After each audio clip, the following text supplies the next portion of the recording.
the most interesting part is at the end of the lecture, the Q&A, the questions and answers.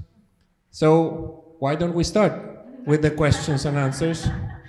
And whatever you want to know, I haven't prepared anything. This is our website that after, I don't know, 20 years, we finally have a website. I don't even know how it really works. This is a lamp for Artemides, so it ranges, and I think it casually changes. So it could be the front page, whatever, but then when you click, the projects appear. And it's in chronological order from the most recent ones to the older ones. So I may just scroll down, and whenever you're interested in one, so you said you were in Lisbon recently for the EDP project. So in case you're interested in buildings, if you're interested in another thing, we can really talk about that as well. So can I start? Sure. So let's start with the project who made you famous and well-known worldwide. Your famous housing project of Elemental. So it was inspiring idea to create voids and to let people design their home during time and during their financial situation. And today, most of those people finished their houses and they completed the project according your guidance or according their abilities, their capacities. What do you think? Was it your vision, or the final situation suits to your vision, or is it something completely unexpected and of course natural? But what is your comment about the existing situation? With that first question, I can be here like 2 hours. Because and the reason is that it has so many layers. It has required, even from our side, from my personal side, such an amount of energy and knowledge and the effort to overcome my own ignorance in the subject, that I can always talk about that project as an insider, let's say, share the behind the scenes of the project, which I think is interesting, but at the same time, as an outsider, given half of the square meters are not done by ourselves. And it was a consequence of the facts, of the constraints, of the policy. So that project, or this type of projects, that is actually not just one project, keeps on teaching us and trying to be more precise in how to leave uncertainty take over. So it's a very strange thing where you need a lot of precision for not to know how it will move ahead. And so if I have to start of that project, you may know the story, but this goes back to 2000 when I was invited to teach at Harvard. And when I arrived there, I had no clue what to teach about. I had never been given a lecture before, and all of a sudden I went from Chile to Harvard. And well, you may know that when you teach a studio at Harvard, you have to present a theme, and there are more students than professors, so if your theme is not interesting enough, it may be that after a couple of weeks that I said in Chile, look, I've been invited to teach at Harvard, bye-bye, I may go back because nobody chose the studio. So out of a very lateral entering point of view, I was trying to think, what can I teach here? And I started out of my own ignorance because, okay, who else was teaching at the time? Rem Koolhaas, Herzog Demeron, Moneo. So if I was a student, I would have chosen them just for the name. Or there were the sponsored traveling studios to the Middle East, or to Tokyo, or to London, or Berlin. and I had not the name nor the money to make students travel. So what can you say in that context? And I said, well, is there anything that in Latin America we know that maybe people, these big names in Europe or Japan, do not know? And that was scarcity, that you have to, you know, squeeze the stones to get milk. You know, it's, you have to work against all odds. And out of that, that was one part of the attempt. The other thing is that at Harvard, you meet people that are brilliant. In the end, that's I think more than teaching, the other people you meet. And then I met a transport engineer doing his master's at the Kennedy School of Government. And at the time, I didn't know what a subsidy was in a country where 60% of what gets built uses subsidies. So it was very embarrassing about myself. And this guy, this engineer, said, well, why don't we do something with social housing? And in my mind as an architect, do something meant an exhibition, or let's say a seminar or a congress. In your wildest dreams, a one-to-one scale prototype. And in his engineer mind, he was thinking of a company that could compete in the market with the same rules to prove the market wrong using the policy. So he was immediately thinking a complete different scale. And out of that, because I knew nothing about housing, if you're rigorous with your own ignorance, you may, it's not guaranteed, that you may raise those stupid questions that allow you to move fields that are very charged. So you start by looking at facts and evidence because you know nothing. You can't take anything for granted. And when you look at those facts, this is when it began to understand that only a minor part of the built environment was going to be designed by an architect.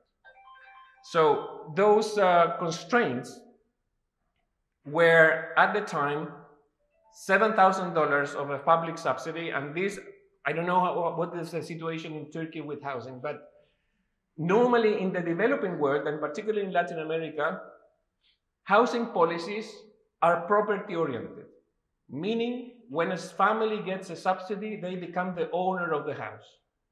And that means that it's the biggest transfer of money, public money, into a family asset that a family will ever receive in their lives.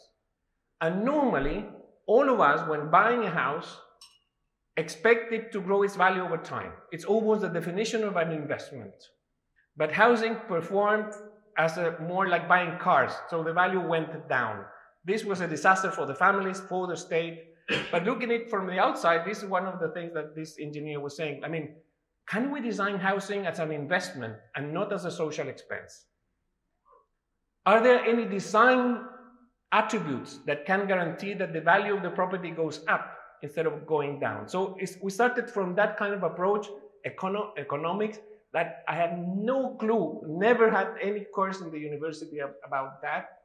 But I trusted the guy. The guy is brilliant, so I guess that if one thing that you can do when you're ignorant is to study, the other one is to partner with the right people. And that I think was the case for me. So regarding facts, $7,000 to buy the land in the private market, provide the infrastructure, and build the house. And with that amount of money, in the best of the cases, what you could get was, actually the policy allowed you to build 25 square meters. If you were able to deliver 25 square meters, you were approved. And without 25 square meters, you have to have one bathroom, kitchen, living room, dining room, and one bedroom. So 25 square meters is less than this, no? So in this place, what happened, a family had to live with all those rooms inside. So that was the starting constraint. It was a fact. No more money, that is. And the problem with that is that when you have to buy land with such a small amount of money, that land tends to be in faraway, underserved peripheries. That is the disaster. That's the drama of Latin America. You know, 2 hours away, I guess you've seen in films, is where also narco take over. So that's the difficulty of the restricted amount of money.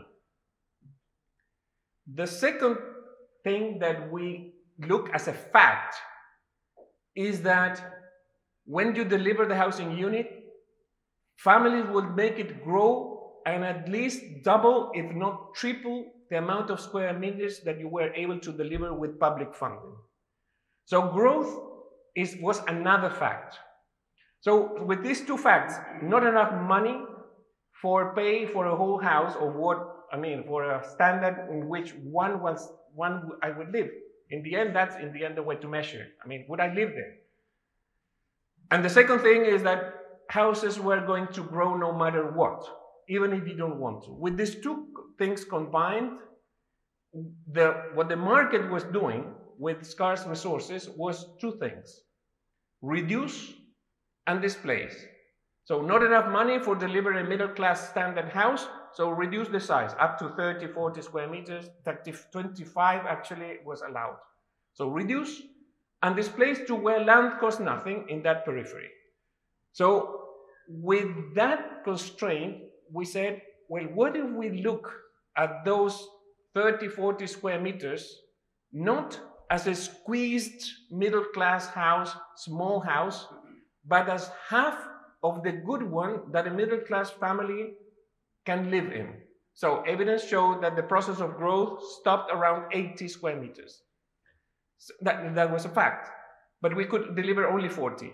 So 40 square meters, not as a small house, but as half of a good one, because of those two facts. And once you reframe the problem as half of a good house, the question is, which half do you do? And the definition of a public policy is the half that families cannot do well on their own. By far, the scarcest resource in city construction or in this type of process, housing as a verb and not as a noun, is coordination.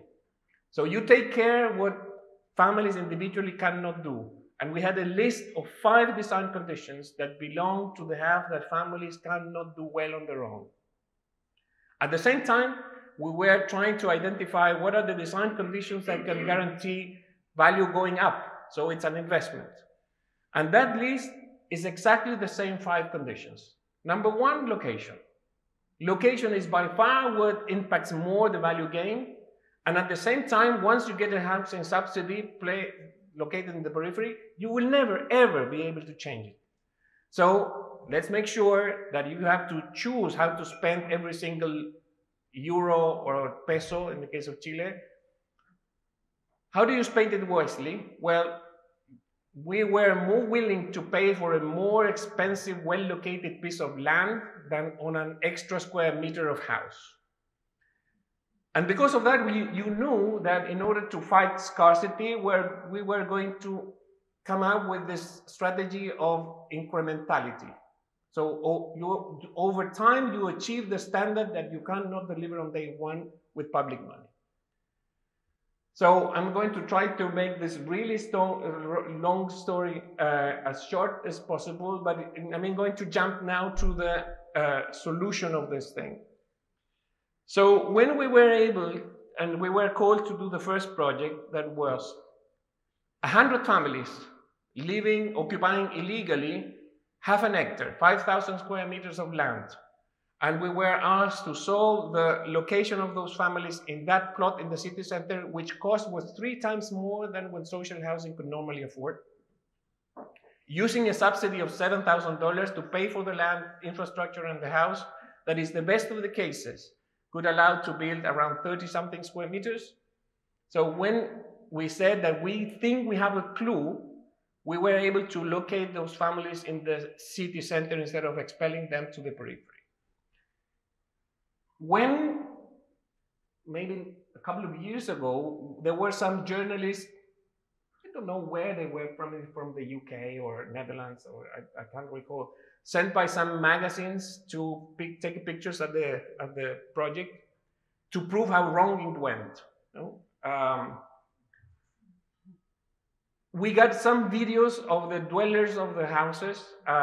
We're always in contact with, because the process of participation is so intense and so strong that you never lose contact with them. But in any case, we get this video from this guy, and he was talking to the camera in Chilean slang that his house, he has been offered money, and they're in principle not allowed to sell before 5 years, but if the houses value go down, they sell it right away. I mean, they can't care less. But those houses went in 20 years from $7,000 to $70,000. But it's even more so because out of the $7,000 original amount of money, $300 were family savings. The rest is subsidy from the state. So actually, for a poor family that took a couple of years to save, they transformed $300 in $70,000.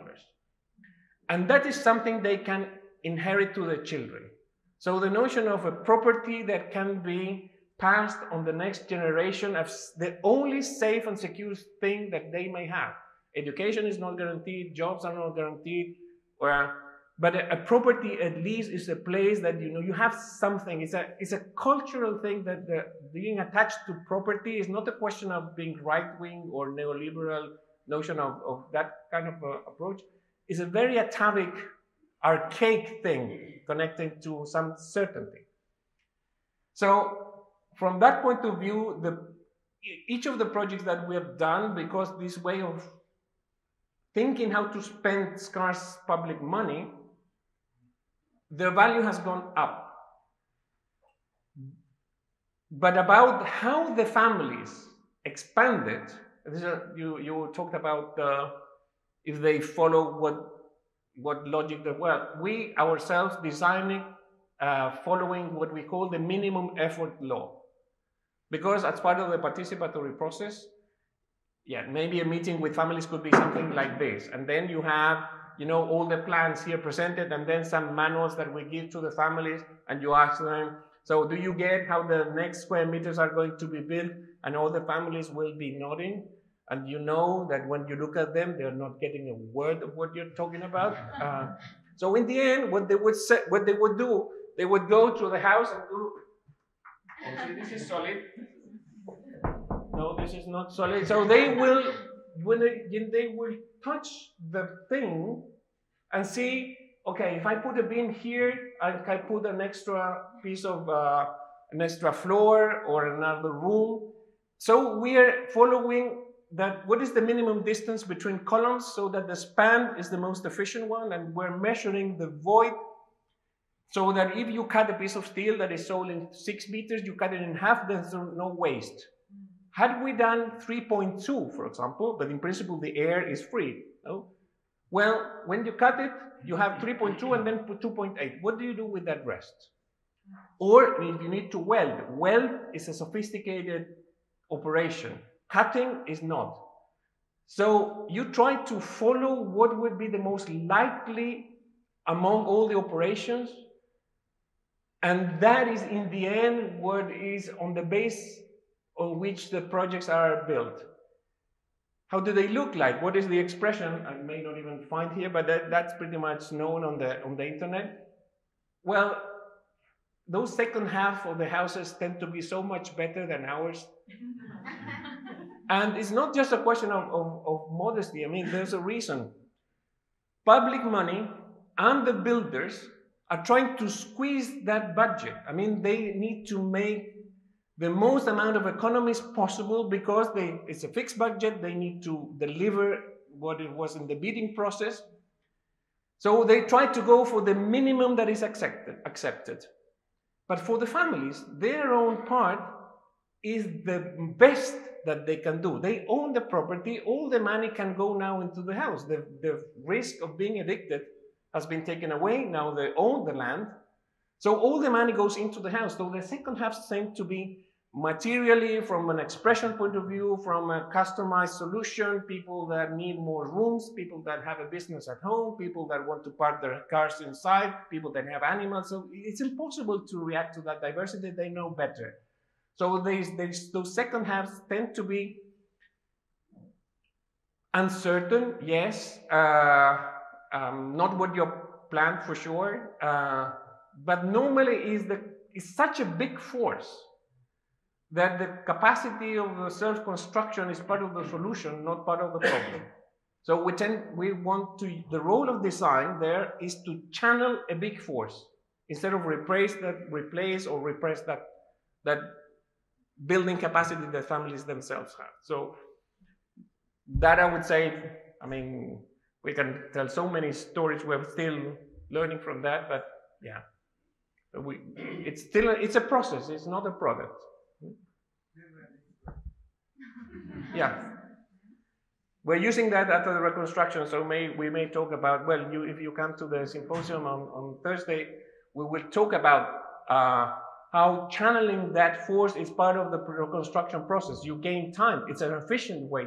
I mean, if you split tasks, it's not a question just of charity or goodwill. I mean, it's efficiency because there's not enough time, not enough money. And that's why we're channeling that capacity into the process, into the projects. Let's double click on some of the issues. So I said 5 design conditions. Number 1, location. Number 2, urban layout. Number 3, structure for the final scenario. Number 4, middle class DNA. Number 5, take care of the most complicated technical parts of the house. Bathroom, kitchen, partition wall, stair, fire resistant structure, seismic resistant structure. So the second thing is urban layout. Normally in our peripheries, the urban fabric is binary. It's either public or private. And when you go to social housing, the private part, it's a plot that is 3 meters wide by, I don't know, 15 meters deep. So it's a really tiny thing. What we've been trying to do, and this is something we learned in that first project, is to introduce in between the public and the private an intermediate scale of association, which is the collective space. Collective, and we were talking today about in the hands around the bazaar, not more than 20 families. When you have that level of association that actually exists spontaneously in slums, I mean, when you're poor and nuclear family, father, mother, children, I mean, it's very inefficient. You tend to create bigger networks to be able to float in very difficult circumstances. So the notion of an extensive family is known in humanity like a nomadic tribe or a military platoon or a company. It's around 150 people. When you have that level of association, you can achieve things that individually you would have not been able to achieve, but still maintain social agreements. So in this group of families where we have a shared courtyard, families have to agree. Do we park cars inside or not? Do we put fences or not? Where do we expand? And one of the things is that if you expand beyond, let's say, the column facade, if you expand beyond, in principle, it's more expensive. That's why people tend not to do. But it could be that somebody said, but you know what, I need more room. I put a step out into the courtyard. Social control has made that families, well, before that, in the participatory processes, we did workshops and showed families. So all the, let's say, the architecture in that sense is very powerful because you can make visual things that are very abstract. So we had models with the first half of the houses, the basic units. And then we asked families, okay, how would you make it grow? And each of them with paper will do something and begin to add rooms. The moment you ask each of them, and each of them begins to go out of the facade into the courtyard, then what you saw in the model, I mean, you don't need to be, you know, a specialist or a professional. you saw the courtyard invaded by self-construction. So that meant that the value of the common space went down. If you are doing things individually that can affect the common good, that is reflected in the value gain or value loss of the property. So families were saying, you can't do that popping out into the courtyard because the value of my property will go down. If each of us begins to do that, then we're all lost. So the social control of keeping to the facade has been very strong, to the point that not a lot, but a couple of people have built outside and then have been forced to demolish and go back. I don't know a single example in which the municipality in Chile has been able to demolish something that was built illegally. But because of this social control and social agreement, that happened. And as a consequence of those individual actions, being careful and conscious about the common good, then you have the bank come in, because in the end, who values the property? They ask for loans, for example, for a small business. So in the end, it's bank that comes. So the bank wouldn't say 70,000 had each of them taken this action that would have been a threat to the common good. So in the end, money is the ultimate proof, on the one hand, that they've been respecting common good, but mainly that they're in a part of the city where they're benefiting from the opportunities that cities concentrate. If they're in a periphery, no healthcare, no transportation, no jobs, bad education, far from the beach. So if you're in a well-located piece of the city, the value goes up because it expresses that it's surrounded by opportunities. And this, in the end, is what most beneficial for poor families. Okay. I was afraid that Hassan's question was going to be the first one and the last one, so I had to be fast, and I think you want to go next. Anyways, I think mine is going to be a long one, at least the entry is going to be a long one, because first I want to start by thanking you for specifically 3 things.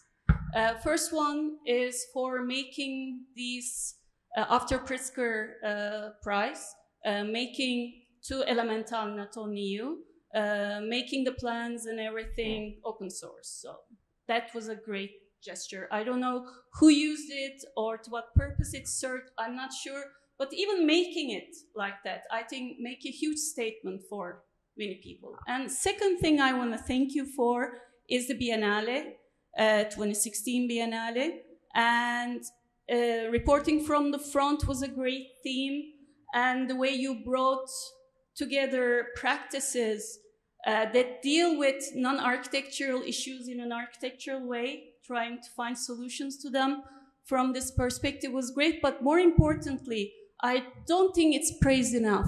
The book was great.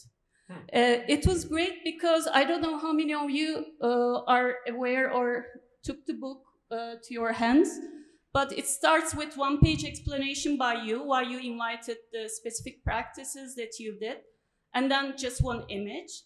And then next to it comes the handwritten sketches and explanations of the people, what they want to do, why they want to do it. And in some cases, I think in case of Wow Studio, there were even corrections on top of them that was presented. And they even wrote in their own languages. At the back of the book was a translation of all the texts. And this showed the importance of the process, not these polished images of architecture. So it fits so well with the theme that if it wasn't too heavy, I would have carried it with me today in order to get your signature, but it was a bit too heavy. So thank you very much for that book as well. And lastly, I'm an academic, and every interview that you give is a great discussion material for my classes. Because of the way you speak about architecture and its relationship to current problems and what could be the agency of architects within all that really opens up horizons for my students, and they get very excited. And I think my excitement is also reflected on them too. These are all great things. Thank you very much. I don't see it happening often. So as you can tell, there is no question yet, but okay. I waited too long in order to make these statements. So my question is, after the Pritzker Prize, you are part of the committee now, and many other awards programs. You received many awards too. I think who receives the awards make a statement for not the current architecture community, but more for the younger generations, students and architects. I know that you cannot speak for the awards programs in general, but as a jury member, as a person who is taking part in the process, what do you value in architectural community today, being Alejandro Aravena? So that's my question. So, well, first of all, it's so glad to know, and I will write the team back in Chile, that, by the way, Elemental is a practice that is as small as possible. Sometimes we don't succeed, but we recently had to grow from 15 to 19, and I think that's our limit. It's small enough so that when I write a WhatsApp, they all get, and there's gratitude. I think, as you said, it's not an individual work, it's a collective work. We're not a family, but we're close to a tribe, something like. So I'm very happy to understand so far away that these messages go through. I mean, you can't. Chile, in the corner of the world, sometimes you don't know what's going on elsewhere. So the fact that these messages or information or gestures have been understood, it's very rewarding. Regarding the agency of architecture that you mentioned, and then trying to connect it with the awards, well. You know, at the very core of architecture, there's a very powerful tool, which is the project. And the project is powerful because, if anything, has the power of synthesis. The more complex the question, the more need for synthesis. And I remember, and I didn't recall, I have to check when I go back, and we went to the Archaeological Museum the other day, and so when I enter, and there's this huge statue there, and then you turn right, and there's a marble carving, and I said, but I sketched these things when I came here in '91. I didn't recall, but it was so familiar that I said, what was I doing sketching in the Archaeological Museum in '91? I have no idea what was I thinking, but that sticks to your mind. And the reason why sketches matter, or in general what we tend to do, whatever the representation method is that you have to choose and identify priorities and hierarchies.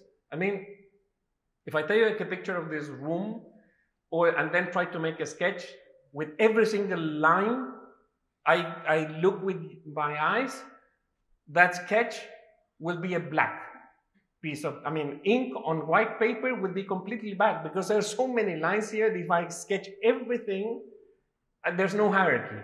But when you make a sketch, you're required, even if you don't know to identify what's more relevant and what is less relevant. So maybe from here would be the silhouette of the heads, not the individual faces, or maybe the light in the back, the proportion of the room, the height. And with this couple of lines, you capture something that is essential. If you capture all the information inside, there's so much information that you're frozen, you're paralyzed. But with a few lines, but especially the ones that matter the most, then you're allowed to move ahead and propose something. So there's two things here. And the Italian writer Calvino says that an expert is somebody that in a given field can tell you exactly what not to do. But we're not, and that's a work mainly of a consultant. But we're not consultants, we're authors. I mean, the biggest difference between a consultant and an author is that a consultant will gather information and put that information so that whoever has hired that consultant has to take the risk of making a decision. As an architect, you take the risk of making a proposal. That's a huge difference. And in order to jump into that void of that making a proposal, you can't have all the information. You would be frozen, impossible to move ahead. You have to choose what's more essential. So we've been trained in identifying systematically what matters the most in order to make a proposal. Second is exactly that. Information is not presented in a diagnose key, but in a proposal key. The moment, and this is something that we have experienced in participatory processes, when you enter a room and you imagine you're discussing the reconstruction, the emotional charge of a room like this would be so high, and if you focus on the problem, the risk of going out of the room, I mean, kicked out with more anger than what was there before is so high that the moment you begin to talk about what to do, not what not to do or what went wrong, what can we do with this, the energy of the room changes immediately. And this is something that not all the professions have, that capacity to be synthetic and organize information in a proposal key. So, that being said, and I think we tend not to know that enough. I mean, a lot of discussions are in academia and in universities about interdisciplinary or transdisciplinary. I mean, this is just a fancy word to, when you're around the table, particularly in our profession, there's not a single meeting that is not interdisciplinary or transdisciplinary. You have engineers, you have clients, you have the business budget people. So it's by nature that. It's just a fancy name for a complicated meeting. The point is, who picks up the pen first?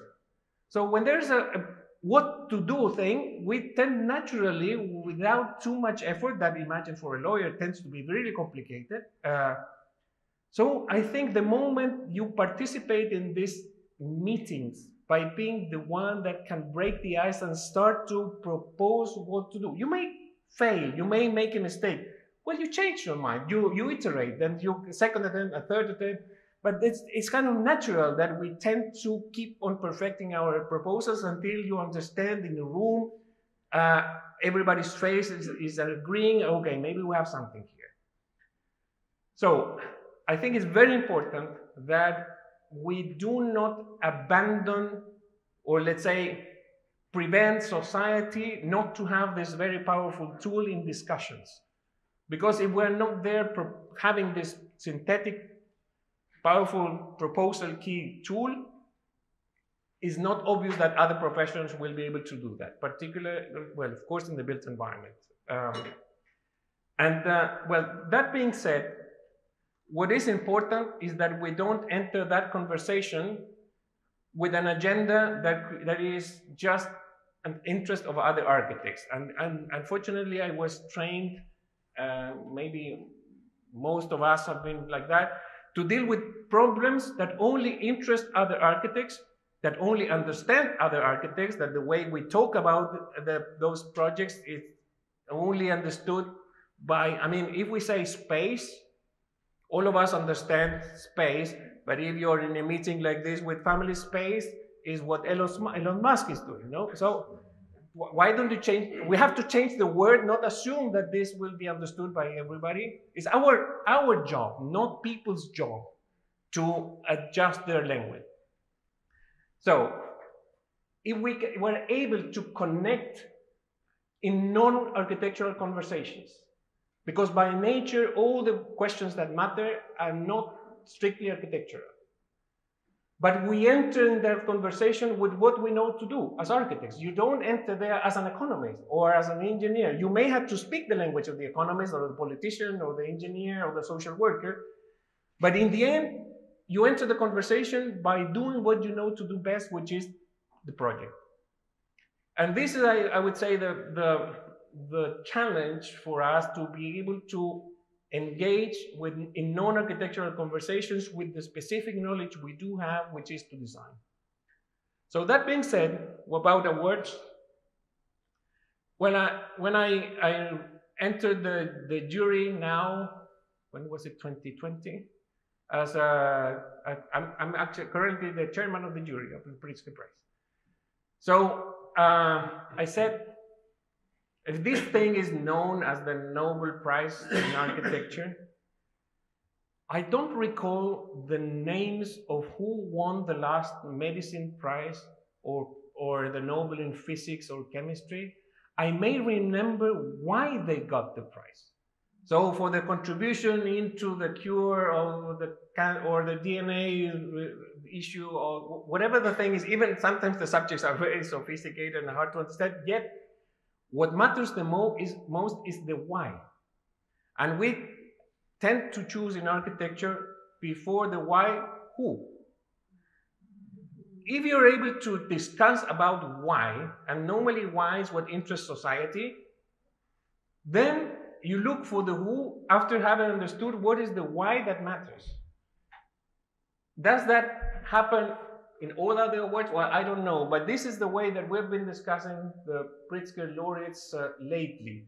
Why should society care about that issue? Well, they may be worried about the environment, they may be worried about security, they may be worried about immigration, they may be worried about inequalities, poverty, whatever the subject is that a majority of people may worry about, and then find somebody that has made some contribution in that. I think then we have a chance to be understood as a profession that society values. Otherwise, we're going to keep on doing things that only interest other architects. Is the world getting the memo? I'm not sure. We try to make our best effort in the jury and picking up a name, and then you go, to deep China, and there are millions of square meters that didn't get the memo, the other day in one of these websites, the best project of the year, most voted by people, and then you look at the thing, is that really? We're making this huge effort. Look, guys, be more contained, be more simple. Who said, you said that, be more simple, to the point, and try to eliminate the frills, eliminate the superfluous, less arbitrariness. Well, at least that's the effort that we're doing. It doesn't apparently still necessarily make it to society, and we need for that critical mass. And I guess that meetings like this is the kind of things that you have to agree more. Okay, why this, not that? At least prefer this. But it's a process of education of society, not only of ourselves architects. Interestingly enough, the first 2 weeks of February, we were in Italy. I started as if I'm teaching in Politecnico. I have to go there 2 weeks per year. And the task I gave to the students was, and this is a consequence of the fire. A year ago, February 2024, suffered the biggest and most lethal wildfire in the history of Chile. So many people died, 140 people died, 10,000 hectares burned, 16,000 units burned. So while working on the reconstruction, because you need to rebuild fast, we ask ourselves, why don't you just rebuild what was there before? Why even think about it? We gain time by just rebuilding what was damaged. Because this was built in the late 80s, the law, the code under which those units were built is obsolete. And you can't spend public money in buildings that do not follow the current building code. So we had to change what was there. And because of that exercise, building codes that get obsolete, we ask ourselves in the office, could we build Quinta Monroy, the first project we built, today with the current policy? At the time, 25 square meters was approved. Today, the minimum is 55. At the time, we had to have one car every 3 units. Today, we have to have 1 car per unit. At the time, there was not even a rule for how distance between the street and the building. Today, 50 meters from the public street to the door of the building. With all those rules, can we even build Quinta Monroy today? And so I gave that task to the students. I didn't know if it was possible or not. So to start with, you're on the same side of not knowing what will happen. It's not that I know something and then you do some favor to students and then afterwards they will know what you know. None of us knew if it was going to be possible. So that kind of worry and the adrenaline of what if it's not possible? Actually, the conclusion is not possible. But the students, with that challenge, you could tell the energy in the room, they being challenged to solve a tough, difficult problem that is very precise in how it's evaluated. Because let's say, why don't we do a church, for example? You don't know if you're doing well or not until the next review with the professor. In here, since they had to put 90 to 100 families in 5,000 square meters with minimum units of 55, 1 car per family, while drawing, they knew if they were going right or wrong, right away. So it's also a question of getting the right question. If that's actually what we do in the office. We formulate the question as precisely as possible before even jumping into the answer. So we postponed one thing until we have understood what is the question. If you want too early, then any client is an excuse to do what you wanted to do. I mean, you were looking for somebody to make a round thing. And if the client asks you or whatever, you will respond with a round thing. So you already know the answer before understanding the question. So we postpone the answer until we have understood the forces at play. The moment you're able to formulate the question as precisely as possible, even though some of the forces at play are not measurable, they're emotional. I mean, the mood of a building is part of the question. The character of a building, can you measure that? No, it's impossible. You just know with your guts. I mean, this is an unspeakable certainty. And others are very measurable. The structure, the earthquake, the budget, the time frame, the distance to the neighbor, and so all those costs. So this mix of measurable and non-measurable forces that inform the form of a building is very important to be able to, once you solve it, it makes sense to more than just yourself. I guess that there's something around the formulation of the question that has proved, at least for us, a way that has worked. Hi there. I'm curious about what has changed after Biennale, what has changed after COVID, and what's going to be changed after global autocracy pandemic in your life. Not as an architect, but as an individual who can able to influence the others around the world in that habitation, architecture, and social issues related with housing. Well, it's different, Biennale, from pandemic. So what we have experienced is not just not a thought. I mean, it's what has happened to us. And it was the case of the EDP building, for example, in Lisbon. The working space has been changing radically. So, for example, before the pandemic, all of the projects of working spaces we got were measured by the amount of desks. How many people could you sit on desks?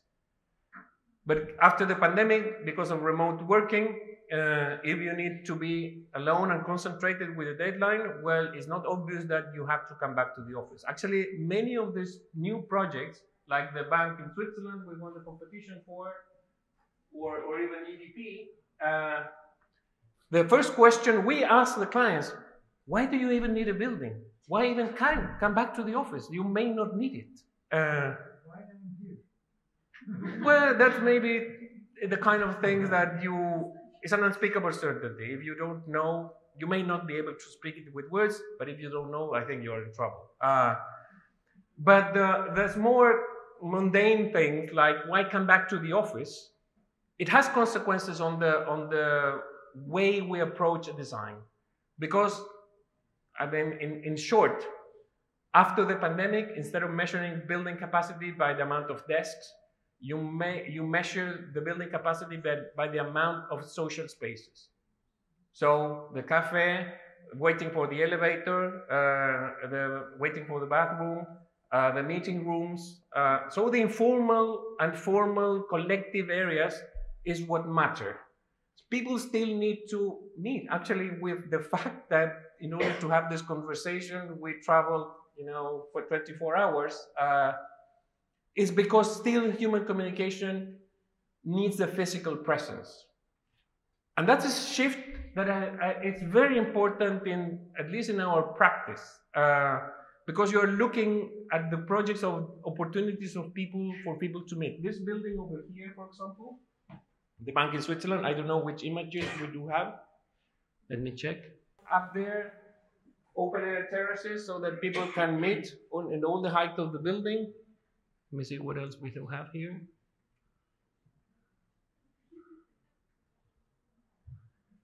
So the social areas in the end are what matter the most. But it can be seen here, but there may be other drawings that we have somewhere else. In this old tower, this was the first tower of the bank. The core, stairs, elevators, shafts, it's occupied by the building. We exploded the core and brought the core to the perimeter, so that when you go out of the elevator, you see a room entirely. So you go out of the elevator and you see people, not the core of the building. And that reversing, turning the plan inside out, it's a huge shift in how people meet. This unit on 3 floors, which is actually the Swiss fire code, the maximum amount of floors that you can connect before you create a chimney. People walk. Instead of taking the elevator among these 3 floors, you walk. But I work in a tower, for example, I have no idea who's working in the 13th floor or the 17th floor, but in an institution that matters. So the more you can open physically from one floor to the next one, the better. Actually, in this building, these 2 floors are made of wood. Only every third floor is made in concrete. So 2/3 of the building is wood and 1/3 is concrete. These are the kind of design consequences of the pandemic. At the more personal level, what these changes have produced in the office. Well, I remember during the Pritzker ceremony, choosing carefully the words. And I remember Shigeru Ban in 2014, he used many times the word responsibility. And I didn't want that weight. And I used the word freedom. So what a word like this gives me or us is freedom. We don't have to prove anything to anybody anymore. And at any given moment, we can push the red button. That's why it matters that we're a small practice. We don't need projects to pay forever. We want to have projects because we're interested in the matter, in the challenge, and that freedom, I would say, is the most important thing because, you can allow yourself to explore things that otherwise you remain within a preset range of answers.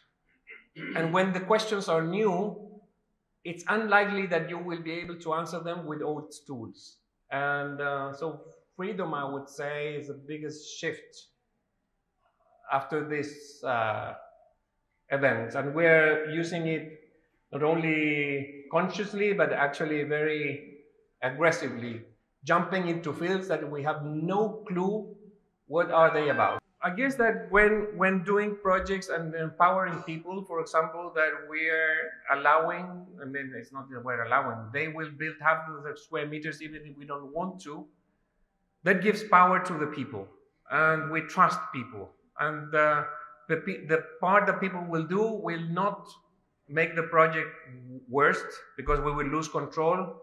If they're properly framed and channeled, it will improve the project. But that's a process that you yourself have to learn how to do, how to lose control of the projects.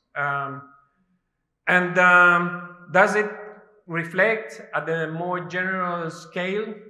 Well, I think, at least in Latin America, autocracy is not the thing I'm worried the most. I'm far more worried about narcos and the rule of law being replaced by the law of the jungle.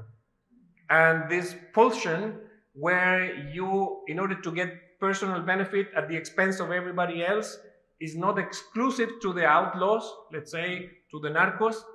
It's exactly the same pulse of some elite, no matter where they come from the political spectrum. So that, I would say, is by far, is beyond the government, it's in the human nature. What to do with that?